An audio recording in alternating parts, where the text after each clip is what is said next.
We're here. Yes. Welcome, guys. The Pints and Profits show returns, and we are here to talk about craft beer reselling on multiple platforms. You've tuned into a great show this week. We have a game. We have some serious topics to discuss and break down. I am Dennis, the freaking flipper, and this guy over here. What's up, everybody? Sky here, Fisher Flips, and oh, you already got yours open. Mm-hmm. Man, I'm slacking. And yes, craft beer and reselling. Two of the best things ever, right? Yeah, it's two of my passions. I mean, that's why we're here. Got a great thrifted item from probably, I don't know. This is definitely 70s. Oh, yeah, 100%. Looks nice. It is so warm. I don't have the heat down here in the shop, so I'm a little chilly, but not anymore. Guys, don't get upset. This is faux. All right, faux fur. This is not real. This is real leather, though. Smells vintage. Smells like mothballs, whiskey. Smells like leather, whiskey, straight ass Marlboros, and there was like an 8-ball of Coke in the inside thing. It was crazy. All right. Bullet hole in the back and stuff. I mean, it's no wonder they thrifted it or donated it. But I appreciate you. Either way, you got it in your hands. What are you drinking? Yeah, I am drinking Other Half. We haven't really discussed Other Half that much. This is called Hop Duos. Oh, cool. Is it Motica and Cashmere? Yeah, Cashmere. Very nice. Yeah, perfect. 6.5%. I like it. 6.5%. Perfect. I'm on my second one. It's nice. Oh, yeah. It's good blend. I am not drinking Other Half, but I've had, what was the one they did? They did a collab with, I think, Trillium that was really good. The greenest green, or there's something. Green City? No. Green Street. It's hard, but you don't have like Other Half where you can get out there near you. No, not at all. All over. So yeah, my next visit, I will be bringing some Other Half out. Sweet. Sounds good. I will trade you. I am drinking Stick Season. This is a rendition of Treehouse's Autumn beer, and this one features Galaxy hops. I love the can art. Yeah. And it talks about the leaves falling, and then all we're left with is sticks and branches. Next up, after I finish this one, I will be cracking the upped version of this one called Twilight of Autumn. I'm sorry. This one's 8.3. Oh, geez. This is 8.6. And you're going to do both? This is also Galaxy hopped. I'll see how far I get. This is going to get silly. That's wild. But it is just an absolutely insane color. Beautiful color right there. So it is nice. Guys, jump on, ask a couple of questions. We love having people ask questions and getting a good dialogue together. I do have a game for you, Scott, and a few. This will test your knowledge on some absolute random items. Perfect. Yeah, they don't really go together at all.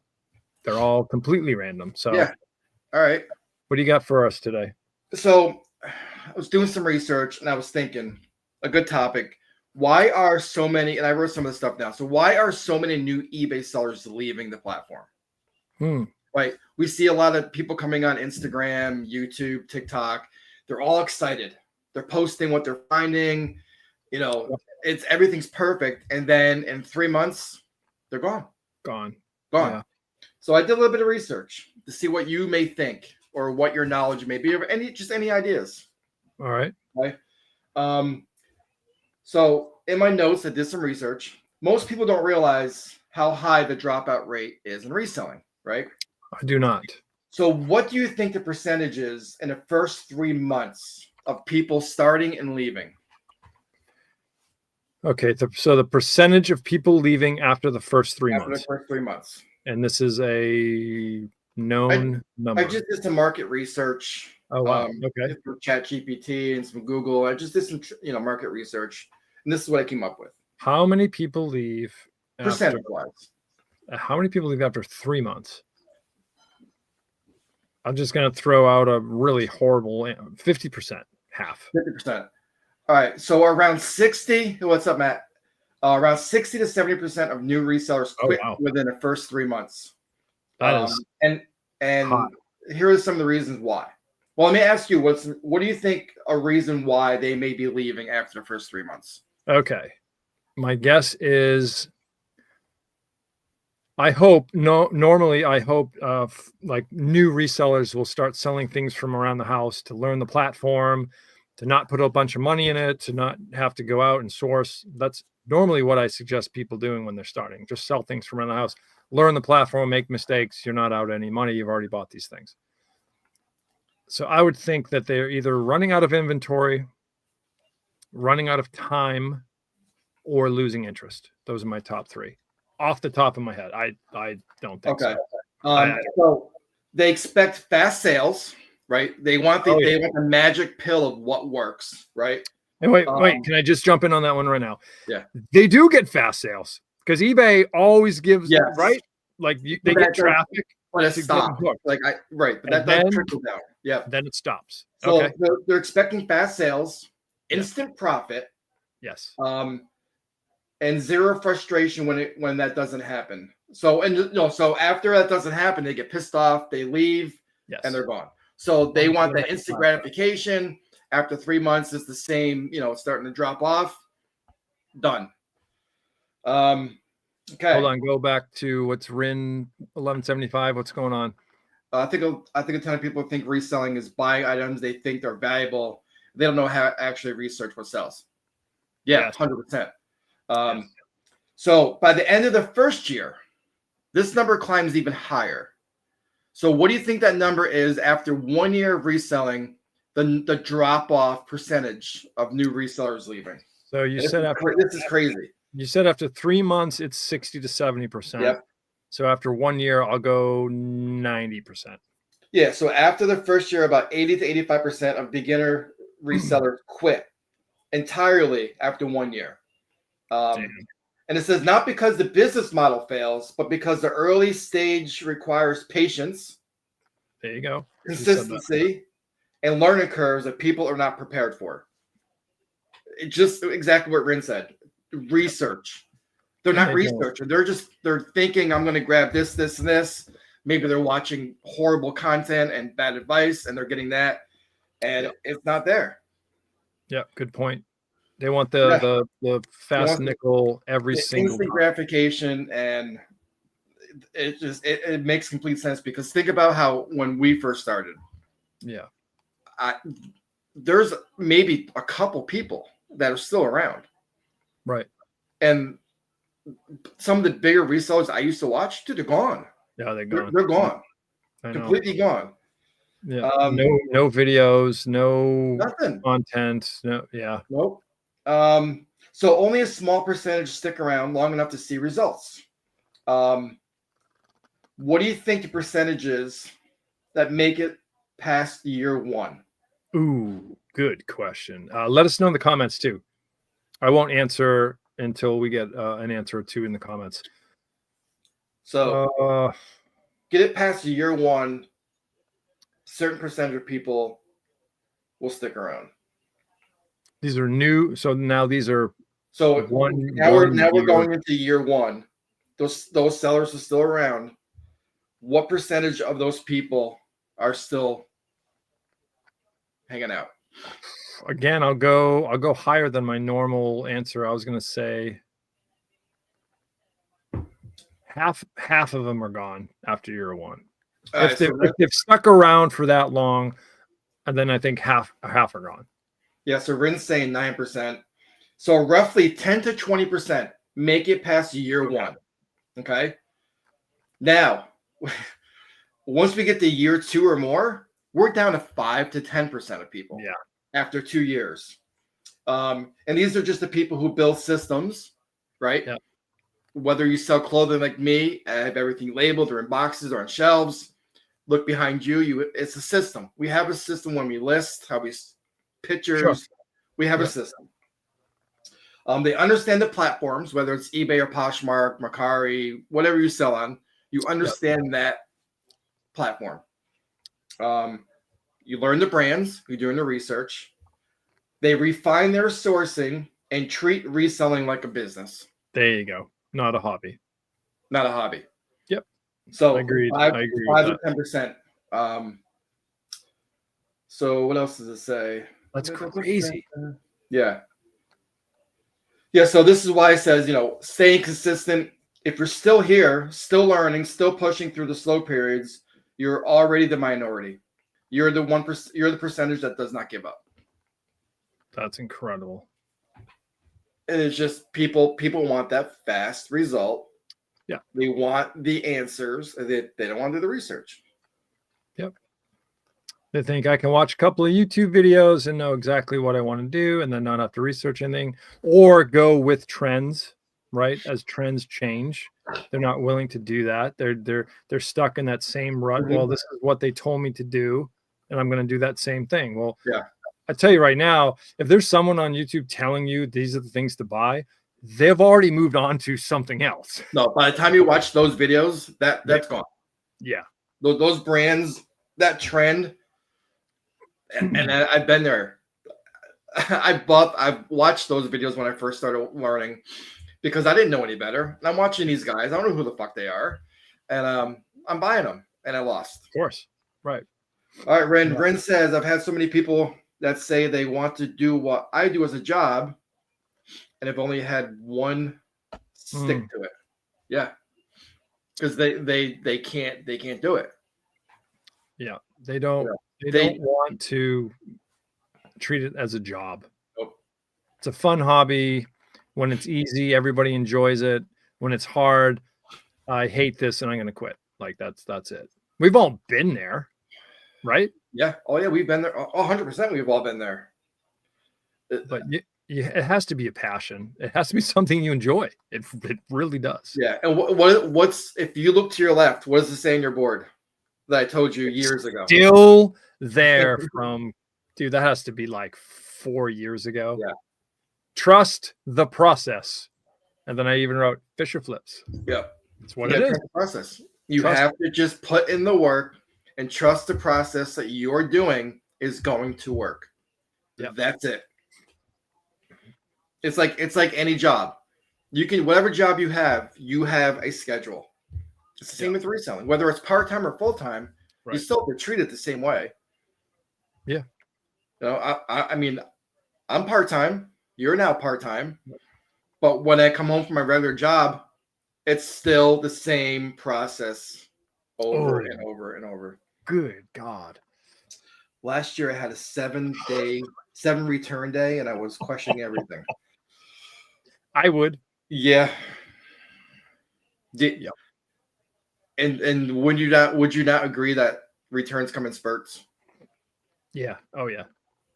I don't know why or how that's even possible or why that happens, but yes, that's a good topic for the tinfoil hat one day. But yeah, it's yeah, she's resting over here. I'll break her out.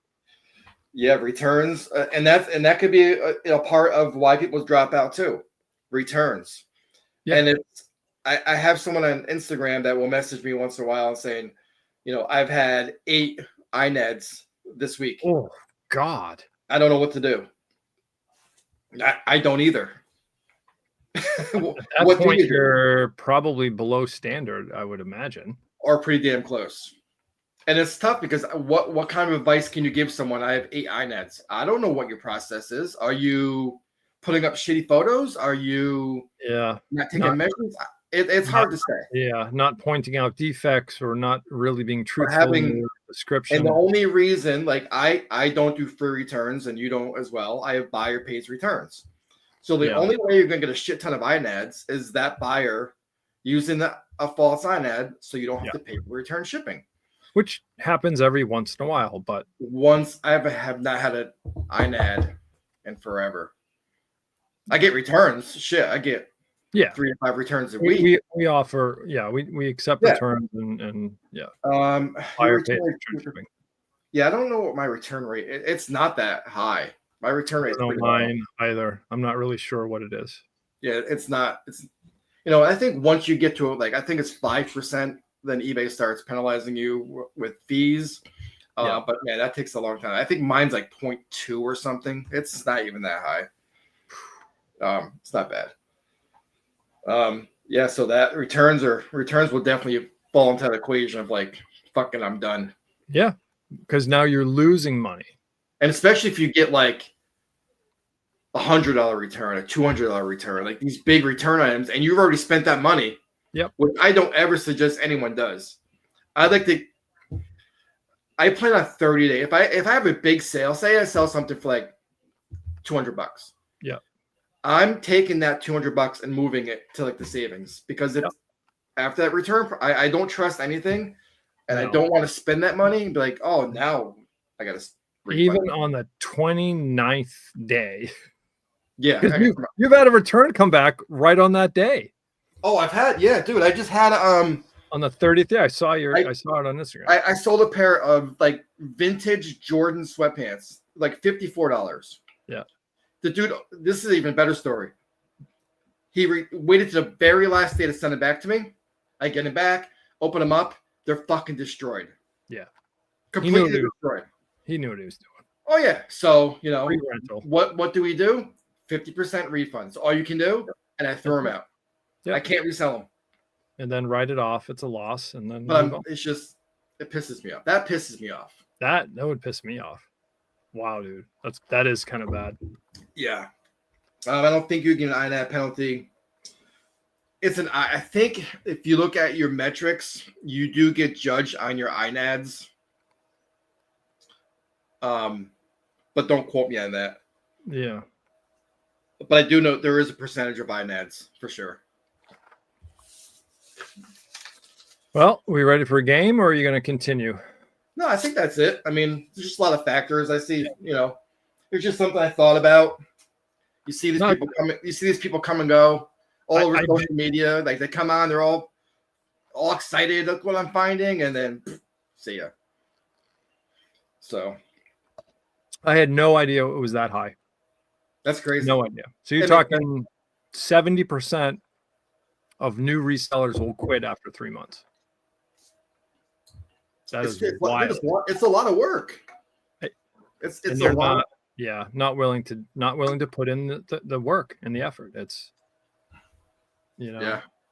or learning curves, or make the mistakes, or get good avenues for sourcing, all the stuff that you have to research.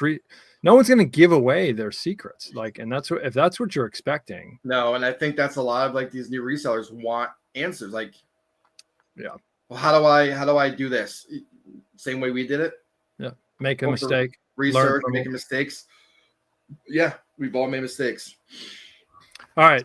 We're going to play a game. And just because I like the whole sort of like betting football, we're going to do over or under. So you guys get to pick. I'll show you an item. I'll give you a fictitious price, and you will tell me if the value of this item is over or under this given price. Make sense? Sure. Okay. All right. First item, and it really doesn't matter what I paid for. It's what the value. What's the common, average resale price on this? We're going to start with a vintage model kit. Okay. The brand is Heller down here. Heller. Okay. And it's a C-130. Looks like a Coast Guard prop plane model kit. And it is 1.72. Right. So it's kind of big. Doesn't matter what I paid. Like I said, doesn't matter what I paid. Okay. But do you think that the average resale price on this is over or under $50.50? $50.50. Yeah, I like the throw the half in there. Like football does it. Over or under 50.50. 50.50. Is that item new or used there, Bob? This is an open box. Open box. Yeah. So I'm going to go under 50.50. It's going to go under. Mm-hmm. Anybody in the comments want to throw it in before I reveal it? Now is your time. Over or under, and Rin is going under. So we got 2 unders on that one. Let me see if I can add. Oh, Chad popped in. Chad's going over. He's going over with the 75. Now, Chad probably already did his research before he answered. No worries. All Can right. you see it? And the retail value is. So I see 3 sold, 62, 180. So All yeah, right. it's going to be over. All right. We're over the 50 and a half. I know, Chad. I'm just messing with you, buddy. So that one is definitely over. So count your points. You guys get points on that one. All right. Second item. Anybody know what the brand is on this? You should know. You've seen these in thrift stores, right? Can you see that right there? Buyers. It's called Buyer's Choice. Oh man, I have no clue. Yeah, very good. Ren already knew what it was. It's from 1990. Okay, it's a wooden horse. The actual name is 1990 Buyer's Choice, The Carolers, Girl on Rocking Horse. All right, it is a vintage piece from 1990. Okay, and I have to tell you that it is missing a piece. Okay. She's supposed to be holding a teddy bear right here, and that's missing. Okay. Well, looks like people in the chat know what this is, so I have no. I know that facing those carolers seem to be bringing less than they were a couple years ago. All right, don't let that persuade anybody else to comment. This is going to be interesting because I have no clue. So what's your price? Over or under $9.50. Oh, jeez. Over or under $9.50. I love playing Vegas. I get to set the line. $9. Jason Byers official says those carolers are bringing less than they were a couple of years ago. You're saying $9.50. I'm going to have to go over on that. That's really low. All right. Chad says under $9. They sold some non-unique standalones for $30 a couple of years ago. So he's going to go. Whoa, wait. We got Jason Byers on. I don't know if he's involved in the brand of this, but now it's spelled the same. That's crazy. All right, so we got everybody locked in. We got locked in. All right, everyone's locked in. Over, under. It's 50-50. I'm going to share screen here, and bam. Yeah, you got it. No. These are the 3. Ooh. So the two on the left are missing, just like mine. They are missing the little teddy bear or whatever she's supposed to be holding. Missing doll. She's supposed to be holding a doll.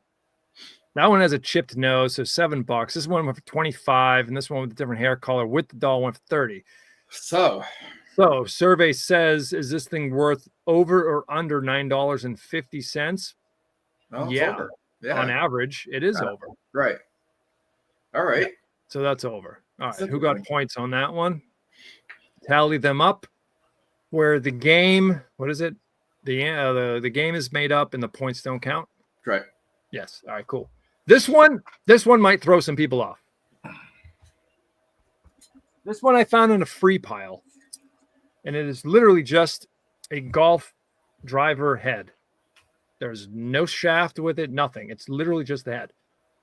What got me was the brand is Titleist, and the model is TS2. It is a TS2 Titleist head. That's it. Okay. If you guys are geeks out there, it's a 9.5 on the back. And I think this is made for, I forget, the shaft is already made up for it. I think a Titleist shaft. I'm not positive. But Chad, you can't say under yet. He hasn't named the price yet. That's awesome. So again, head only. And we're going to start at $101. Dang. $101 for the Titleist TS2 head only. Over or under $101. I need to have one of these games next week with clothing. Bring it. This is a good game. I will do so terribly with that. Because I think you priced it so high. Now, mind you guys, I don't sell this shit, so I have no idea. They're all saying under. I gotta go with the over. I'm a risk taker. All right. Anybody else? Anybody You else? got a bunch of unders. Chad's going under 40. Wow, he's doubling. That's double down. If you double down, you name the price, you're doubling down. He's putting the 2 aces down right now. All right. Yep. You guys ready to be amazed? Yeah, let's do it. Bam. 94, 125, 108. Yeah. So Scott wins this one. 112. These are all pre-owned, guys. Pre-owned. There's a couple here. Hold on. 54, 90, 166, and 120. I think we're gonna we're gonna go over. Yeah, we're gonna go with the over on that one. You guys, that's pretty good. All you guys went under. That is just a golf head. Titleist TS2. Just the guy who sells clothing won that. How does that make you guys feel? This one's crazy. This is a mantle clock. It is. Okay. I won't give it away, but I will let you know that it works. The brand name is Comiti, Comitti of London. And then I cracked the back open.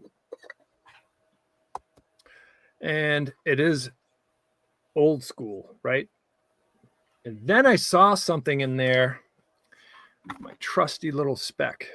All right. And it says made in Germany. Okay. So that's all the hints I'm going to give you. The brand is Comiti, Comitti. It says London on it, but it has what they would call a German movement. All right. I'm going to start the bidding. I'm going to start at $140. Jeez. Over or under? Over or under? I'm putting my bet in before anybody else. I'm going under. Under. All right. Now, does that include shipping or non-shipping? No shipping, right? I'm not doing shipping. No. Okay. Chad's going under. I'm going under. Rin, what you got?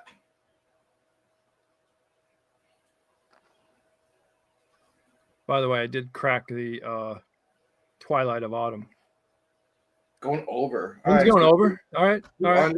Two unders, one over. I think we lost the Briars person. Yeah, he just joined just to see the buyer's choice. Yeah, perfect timing, right? That's pretty cool. Like, wow, he might be involved in that. Trying to get the product to jump up in price again. Right. All right, you ready? Oh, what was the number again? 140? Yes. Okay. Did I say 140? I don't know. Yeah. I don't know. I think you said 140. I'm pretty sure. All right, let's share that one. So I under. don't have the exact clock. That's the problem. I don't have the exact clock. Yeah. So, but there are some with the same movement, and I'll tell you what the movement name is. HERMLE. Hermle. Sounds. It has to be that German movement, Hermle. Right? Hold on. That's kind of what I'm looking for. Jason's still here. Okay. Hermle is the movement. And this is going to be like a crapshoot because I can't find the exact one. Where we share screen. Here comes the Hermle. Okay, 140 is the price. What we got? Oh, wow. Oh, shit. 47, 270. They're kind of all over the place, but it does have that. This one sold for 526 over here. This might be a push. They're all Franz Hermle German mantle clock. I mean, that's really what it's going for. I think the tie goes to the tie goes to the bidder, yeah, because I can't find the exact one. There's a ton all over the friggin' map. So I'll put it this way here and I'll show you. Yeah, that's tough because you got some. You don't have the exact one you have. Committee. That's the only one from that brand, but this is what I have mine up there for right here. $299. All right. look at the one next to it. Yeah, right. 542. 542. So that's All kind right. of what I'm at with. Yeah, I think we're close to what you're saying. I think you guys got it though. I'm pretty sure.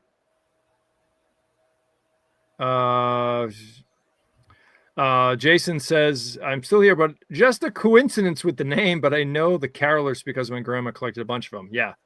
My parents collected a ton as well. I'm trying to play psychologist and feel like it was crazy meant it would be over.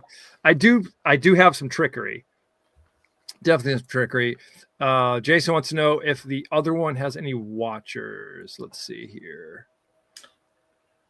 Do you have any more items? Because I have one you can look up to. I got one left. Okay, I don't really see anything on this one, but I don't see much on the committee. All right, I got one more. All right. One more. And this will be, it'll test your knowledge of what years mean to an object. All right. Does that make any sense? Yep. This is a Star Wars land speeder with pop-up hood. 70s, maybe? Pop-up hood, right? Mm-hmm. All right. Do I have to give you the year, or can we just go by the photo? What do you guys say out there? I say the year. Decade, at least. Anyone? You want the year, or you diehards could tell me exactly the year on this guy? Well, I don't know, but I know you. So I'm going to say that's like a 1976. Where's the little... Ish. There it is. Or at least in a 70s decade. That's my favorite. And it kind of just cruises across. All right, guys. Actually, this is from 1995. Oh, see, I'm way off. 95. That is a 95, not a 1977. Star Wars land speeder. We are going to start with $14.99. Gosh. $14.99 for 1995 Star Wars land speeder, retractable landing gear, little pop-up hood. There Yeah, it is. I'm gonna go under. Over or under $14.99? Over or under? I'm gonna go under. It is not a 78. It is a 1995. So that would be the Power of the Force collection that came out with all of that stuff down here. If you guys can see that. So we're going to go over or under $14.99. What say you? Under. Under. Rin says over. Chad?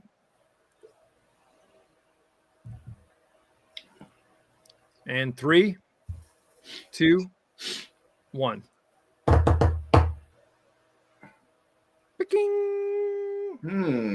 So I see 14, 20, 30 with the box. Here's a couple others. This is 10, 6, 16, 10. This is so close. 13. Yeah. It's right on the $14.99. It is. Look at this guy. He's got all three of them. He's got the 1978, which is this one here. He has the 95, which is here. And then this is the 2015 version right there. That's pretty cool. 13, 950, 10, 15. Yeah, I'll give it to you. I'll give you the under. Yeah. There's a lot of low ones in here. Some idiot just put this on auction. 99 cents. It's sold for 99 cents. $12 here, $10 there. So, yeah. We're going to award the unders on that one. Not a lot of money, but I bought that giant pile. I don't know if you saw my Instagram. Yeah. Big pile of Star Wars from that era for $20. So I'm like, yeah, the Millennium Falcon and just parts alone. I do have a bonus question. This is not planned. Dude, how long ago was 1995? 30 years ago. 30 years ago, dude. This thing's already 30 years old. Crazy. Yet 1995 seems like it was fucking yesterday. For Maybe me. 10 years ago. Yeah. You know, I'll even give you like 12, 15 years ago. All right. Hope you guys enjoyed that Wait, game. I got a bonus. I got a bonus. Quick. Go. Bonus. We talked about this pen. Okay. Oh, I already know this one. Pull this up. Tell me about it. So this is a vintage cross Apple Macintosh pen. Black and gold. Let's go over under. So while we're doing this, Dennis, you pull it up because I don't have the ability. Yeah. I'm going to go over under comps. I have it right here. Let's go over under $95. Ooh. What do we say? Vintage cross, gold, black, Macintosh pen. What we got? Anybody? Because I know the answer, so I really can't. I know what I got to price that. I don't know what it's going to sell for though. So over 95, and I got this for free. That's which is the even best better. part. Jason says over. Rin says I'm gonna say over. I feel like it's one of those that you wouldn't expect. Dude, this is I'm wow. This is crazy. I know. I need to get another one, but I don't think I should. All right, and 3, 2. Hold on. So we got over, under 95. In 3, 2, 1. Not many listed, not many sold. This one here is kind of the one you have the black one sold for 75 with the box. This is another one with the rare. That's 10 karat gold filled sold for 100. Here's another one sold for 80. There's a silver one sold for 95. And another silver one for 100. That's just right around. I know. I priced mine high because I didn't see any black and gold ones anywhere listed. Yeah. So I think mine, you can probably find it listed. I think it's like 125. I think I listed it for. Nice. Right, so who wins that? The slight under? Yeah, I guess it was under. Yeah, 135. I got Chad had under. A couple of overs. Yep. So Jason says, I know these pens can bring good money. I'm thinking the Macintosh will add value. That's what I'm thinking too. And there's no black and golds anywhere. So I like to see what people's opinions are. That's cool. That Apple sort of crazy person that just has to collect that type of stuff. I know we focus on profit, but the history on something as simple as that pen is so cool when you think of where it's been and what notes were taken with it. Yeah, 100%. I love that type of stuff. So what's crazy is I got all of these pens, all these cross pens from a clean out. This guy was a Vietnam vet and a CIA agent. So cool. Where were these? I mean, it's just crazy. Yeah. Like he says, the history of these pens. What did that sign? Where were they? Yeah. It's where was this? That was in a 1960s club. I'm thinking 70s with the leather and the big brown button. Yeah. Big funky glasses. Yep. I wore this for Halloween probably 30 years ago. And now I'm busting out because it's warm and it's stylish. And I wore it to work today. And everyone at the brewery thought it was hilarious. Did you really wear it to work? That's awesome. I walked in and I'm just like, let's go. Get the funk. Let's go. Get the music on. So yeah, it's a lot of fun. Speaking of a lot of fun, I had a lot of fun. Yeah, this was great. I love this kind of stuff, guys. I love the back and forth, the comments, the questions. If you have a topic that you want us to discuss, I'd love to hear about it. You can hit us up on Instagram or just leave comments here. Some in the streets got us laughing. That's exactly the look I was going for that Halloween. There was like some illicit substance in one of the inside pockets. That was no, like you said, it's becoming fun. Like we're getting people coming in, making comments. Yeah, it's not a huge channel, but we're getting the same people each week. I love it. I love it. Not yet. And what I think separates us, Dennis, from the typical YouTubers, is one, we get drunk.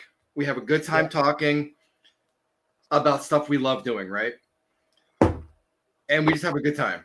We're not 100%. experts. We don't preach what you have to do. We just come in here and have fun. Talk about what we want to talk about, have great games, and get learn something, learn a little something. That's all it's about. I love it. It's a great show. So, guys, I want to thank everybody that tuned in. I want to thank our viewers, our questions, comments back and forth. Thanks for playing the game with us. I am Dennis, the Free King Flipper. And Scott here at Fisher Flips. Thanks for watching. Adios. See you next week, guys. Bring it, because we'll have a good show for you. Yes, sir. Later.